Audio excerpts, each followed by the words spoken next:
Welcome to Group CRC Excel. Now we will see how to do forecasts. We're going to start with a vertical forecast.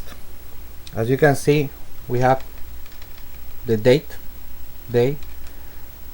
and we have the production of trucks, for example, for these days. And using this historical information, we need to project for the next dates. How we do that? Using the historical information. We can use the function forecast. So what we have to do is we say plus forecast, we double click, and now we have to put x, which is the value that we are looking for. So in that case, we are looking for the value, the projection for this date. Now it says the known y's. The known y's are the actual historical values. So we select historical values, and because we don't want this to move, we just press F4, so it will stay in place. And then we say the known x, which are the days. We press F4, so we don't want to move. We close the brackets and enter. And then we can just copy and paste, and we have our forecast. This function uses a linear regression using the historical data of the x known and the y known, and based on that model project the next values. Now we will see how it does a horizontal forecast. For example, in this case we have sales in units of apples, and we have from January 2012 to November 2012, and we need to project for the next months. So we use the same function, plus forecast x. In this case we are looking for x would be the month, so we are looking for December. The known y's are the actual values, the historical values, that would be this. Of course we have to put F4 because we don't want that to move, because when we copy the formula it will move the reference, and we don't want that. And the known x, which will be this. F4 also, and we put x. Before going forward, I want to show you what happens if we don't put the dollar sign. Okay, so we're gonna do the same forecast. We are looking for this, and the known y's will be this, the known data. We are not putting anything, and the known x will be this, and we close brackets.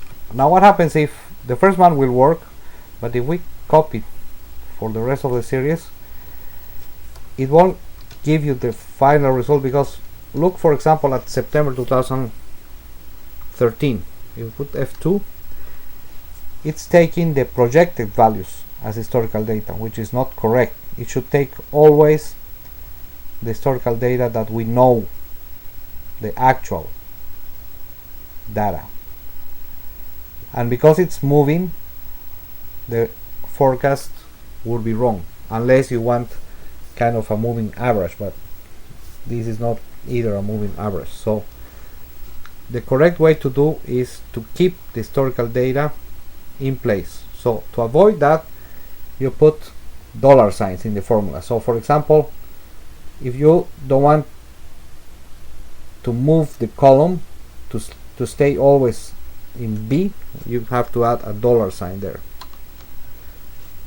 And if you want the 4 to stay, so the rows won't move either, you have to add a dollar sign.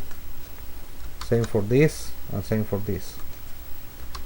Now you can go into the middle and press F4, and you can press F4 many times and it will give you the combination you need. In this case we need both fixed.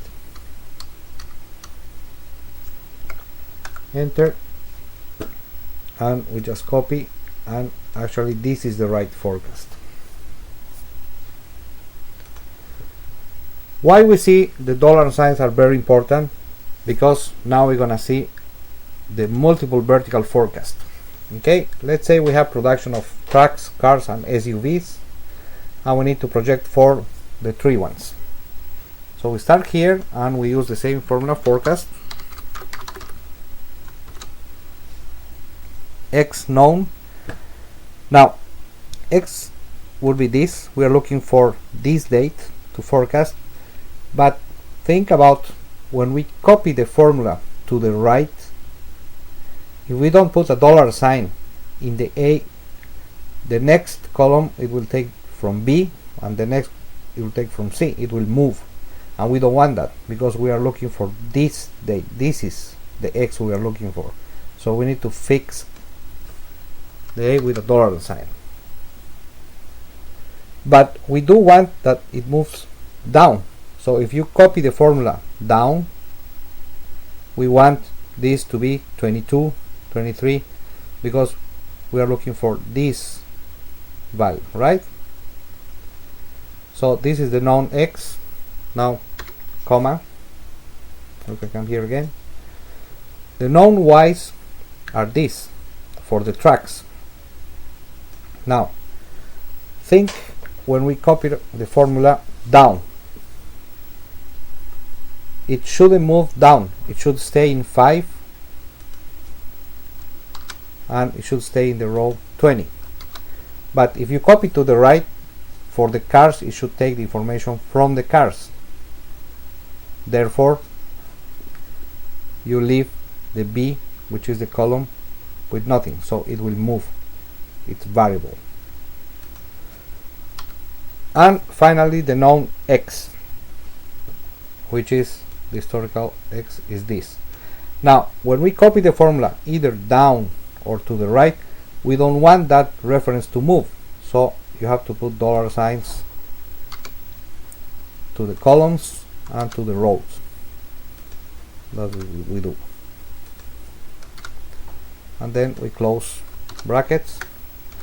And now when we copy the formula, look what happens.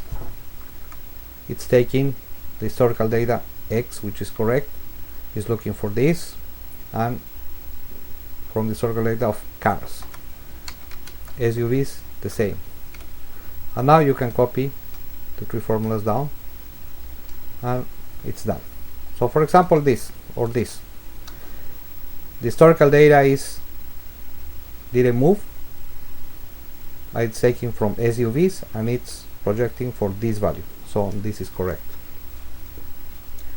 Now we're gonna do the same example but in a horizontal way. Okay, so we say plus forecast, we are looking for X. In this case X will be the month, we are looking for December. But think about, when we copy the formula down, we are not looking for this or this, we always look for December 2012. But when we copy the formula right, it will have to move in the column, so we will take from N, O, because we want March, April, etc. Therefore the row has to be fixed, so we have to put S or dollar sign after the row or before the row. Known Y will be this. Now think that if we copy the formula to the right, it should stay there, so the columns have to be fixed, so we press dollar sign and dollar sign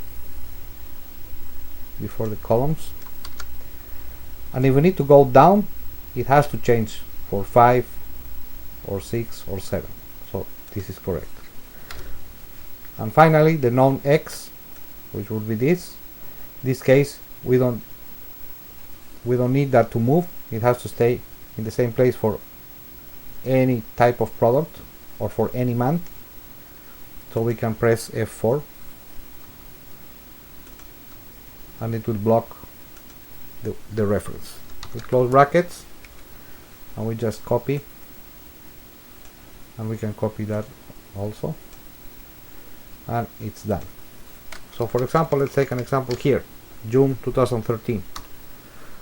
It's looking for June 2013, that's correct, it's not moving, and the historical X is this, which is correct, and the historical data is lemon, so the formula is correct.